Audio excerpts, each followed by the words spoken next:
Hey Dragonflies, it's time for another lesson with Mr. Madsen. We're going to continue with our second step lessons. Now you might remember from last time, it's been a while, we talked about our feelings being like the weather, in that the weather can be like how we feel. So for example, if it's sunny out, we might feel content or happy. If it's rainy, that might make us feel sad. If we're angry, that might be like a lightning storm. If we're scared, it just might be some big clouds coming, like there's a storm coming. Worried is represented here by snow, but I don't think snow makes kids worried. I think it makes adults worried, but not kids. Being embarrassed is like a wind blowing. Shocked is kind of like a big storm, lightning and thunder. And confused is like a whirlwind. It's like you're spinning around and around and you have all these feelings and you're not sure which feeling to feel. The important thing is that our feelings are just the response we have to things that happen. Kind of like the weather. We watch the weather happen and the weather changes over time. So do our feelings, okay? We might feel something really intense and then 15 minutes later, not feel that same way. That's kind of like the weather. So last time we saw a video about a family hike and it featured Daniel. Do you remember what happened to Daniel? That's right. He was on a hike with his family and they were walking, it looked like, down a trail in the woods. And he was throwing an airplane and following that airplane. Well, his airplane took a turn down a side trail. Daniel didn't realize it, but that trail took him away from his family. He actually realized it too late, because when he stopped and picked up his plane and looked around, he didn't know where he was. He was confused. He didn't know how he got there. He didn't know where his family went because he was just focused on his airplane. But Daniel did the right thing in that he stopped and he stayed put. And then he used his voice, which is one of our most important tools, and he yelled, okay? When his family realized that they weren't with him, his dad was able to backtrack on the trail, and he heard Daniel's voice and knew how to find him. So he did the exact same thing, okay? And that solved that problem. And I'm sure that everyone has a connection to this kind of a story, being lost and not knowing which way to go and needing help. This is kind of a big problem. Kelso would say, this is a big problem and this is a problem you need help with. This is one that's really hard to solve on your own. So now I'd like you to watch this movie about emotional ABCs breathing. And we're going to talk about it when it's done.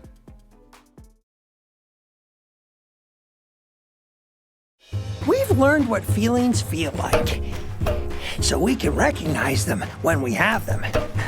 We're ready for the next step. Pause, rewind, and... Didn't we forget something? Forget something? What? Oh, we forgot to breathe. I'm breathing. No, emotional ABCs breathing. We have to learn how to breathe to work with our feelings. Oh, that breathing. Okay, let's learn to breathe. But we're already breathing. Yes, you are already breathing. But we're going to learn emotional ABCs breathing. It's different than regular breathing? Oh, yes, it's way different. Uh-oh. I'll explain. Because feelings are strong and emotions are powerful, we need special breathing to do our emotional ABCs. No, nothing like that. That's too fast. Breathing fast actually makes it harder to figure out what we're feeling. Emotional ABCs breathing are deep, slow belly breaths. In 1, 2, 3.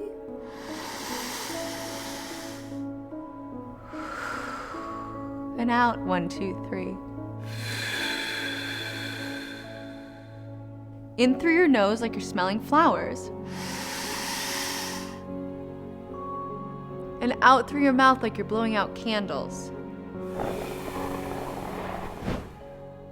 And lastly, breathing for us means 3 breaths.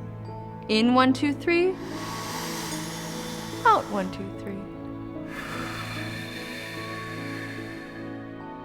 3. In 1, 2, 3.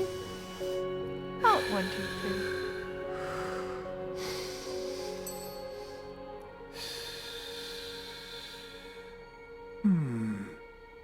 I feel calm. Okay, emotional ABCs breathing.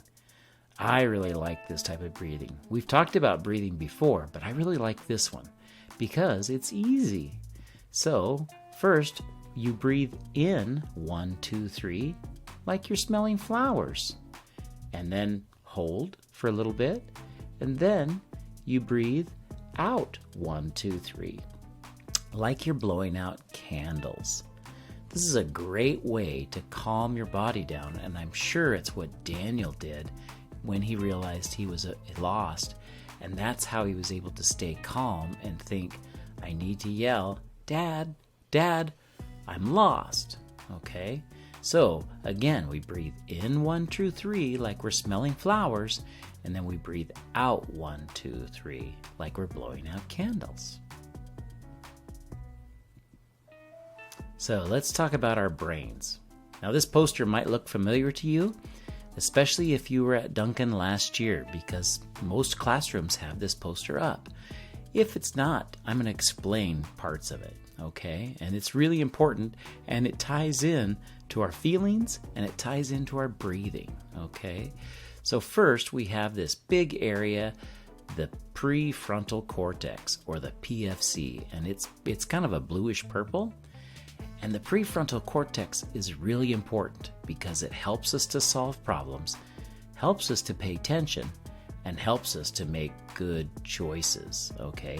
The PFC is the learning part of our brain, and it's the part we need to use the most to make good choices. Next, we have the amygdala, and it's represented by those little pink circles in the brain there. And the amygdala is where our feelings reside, okay? It's also, the amygdala is our security guard. So it's always watching for danger. And when it senses danger, it tells us to do one of 5 things. Either fight, protect ourselves, take flight, which means leave, freeze, which means be frozen like a statue, faint, which is kind of like sleeping, and flinch, which is like, say this door behind me got slammed. I would turn and go. So it draws my attention to the door. That's what flinching is. So it causes us to look where there might be danger. The amygdala is a really important part of our brain, just like the PFC. The PFC is really good at making choices and solving problems, but the amygdala is good at trying to keep us safe. However, when the amygdala senses danger, it unplugs the PFC, meaning we lose that ability to make really good choices. So it's kind of important that we know how to calm ourselves down, okay? And that's where the breathing gets in. If you're feeling unsafe, if you're feeling like it's dangerous, then you want to practice that emotional ABCs breathing. The breathing in 1, 2, 3 like you're smelling flowers, and then breathing out 1, 2, 3 like you're blowing out candles. Once you're able to calm your amygdala down, your PFC gets plugged back in, and then you can make good choices. The last part of our brain is, the last part we're going to talk about, is the hippocampus. And I know that sounds like a hippopotamus, like an animal that lives in the jungle, but it's the hippocampus. And the hippocampus plays a really important role in that it's our file cabinet or our library. It saves everything. It saves our memories, it saves our habits, it saves everything. And it's what the PFC relies on Like if you've stored Kelso's choices in your hippocampus, then the PFC can access those to be able to solve problems. Those are the 3 parts that we're going to focus on. Obviously, there's lots of parts to the brain. There's so many parts, I don't even think I could say them all. But those are the 3 that are important for us, and those are the 3 that we're going to focus on. Just a reminder about Kelso again, so store this in your hippocampus. Remember, Kelso helps us solve small problems. He says there's 2 kinds of problems, small and big, and small problems are ones that we're strong enough emotionally and we're smart enough to solve on our own, because we can use his choices. We can calm our bodies down, we can calm our feelings down, and be able to make a good choice with a small problem. The big problems are scary and they're dangerous, and we have to get help from adults that we trust when we face a big problem. So again, small and big, small problems are ones we can solve. So, we've talked about our feelings, we've talked about emotional breathing, we've talked about our brains, and we've talked about Kelso. So this part of the lesson, we're going to talk about being a detective. That's right. And what do detectives do? They look for clues. Detectives solve problems, okay? So, when we're facing a problem, we have to solve it, we have to think like a detective. We've got to look for clues. We've got to look at people's faces and their bodies and their gestures to see, like, what is going on here and what do we think's going on. And we have to see what they're saying with their words. How do they look in their face? How do we think they feel by looking in their face? Do their words match with what they're saying? Meaning, and how they look. Does their face, if their face looks angry but they're talking in a nice way, that's confusing, right? Or if they look sad but they're saying they're okay, that's confusing. Okay, so do our words line up with what our body is saying? And we have to think about, how are they feeling? And maybe ask ourselves, how would I be feeling in that situation, to help us understand? There's lots of different feelings that we might have. This are just a few. Okay, I think I can move my... Oh, nope, okay. So let's take a look at this picture, and we're going to be detectives. So study this picture. This is Carl and Regina. Okay, think to yourself, what is going on in this picture? What's happening? How are people feeling? What do we think's going on? So, what's going on? How do they look? Well, Carl, he doesn't look mad. He looks determined, is what I would say, or serious, okay? And Regina, she kind of has a slight smile on her face. She doesn't look mad, but he's grabbing the handlebars and she's grabbing the handlebars. She's got a bike helmet on. He doesn't have a bike helmet. He's got his foot on the pedal. What do you think's going on here? How do you think they're both feeling? Well, let me tell you a little bit about this story. Today is Regina's birthday. That's right. And she just got this brand new bike for her birthday. But there's a problem. She doesn't know how to ride it. She doesn't know how to ride a bike. She's got the bike, she's got the helmet, but she doesn't know how to ride it. Carl knows how to ride the bike, and he's trying to take the bike to show her how to ride. But the problem is, he didn't use his words. Okay? So she is thinking, hey, he's grabbing my brand new bike and trying to take it from me. So both of them need to calm down. Okay? So the first thing they need to do to calm down is deep breathing.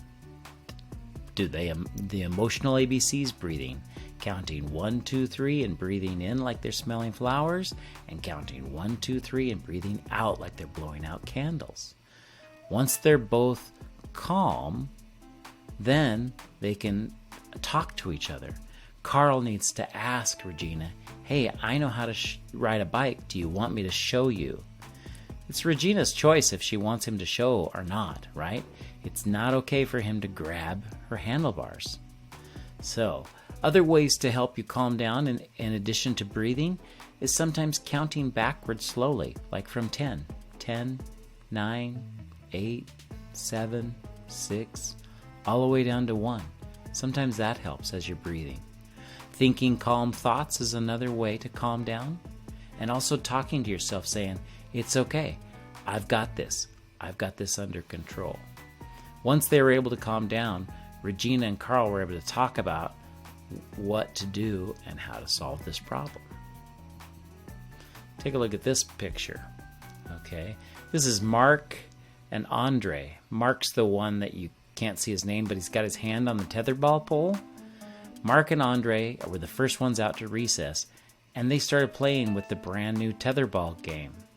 Audrey and Brenda are waiting for turns. So let's take a look. What do you think's going on here?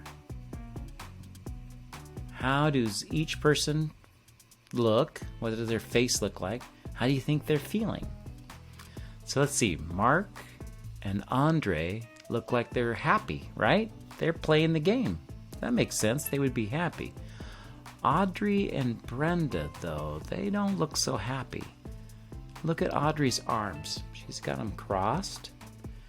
And, oh, look at Brenda's hands. She's making fists.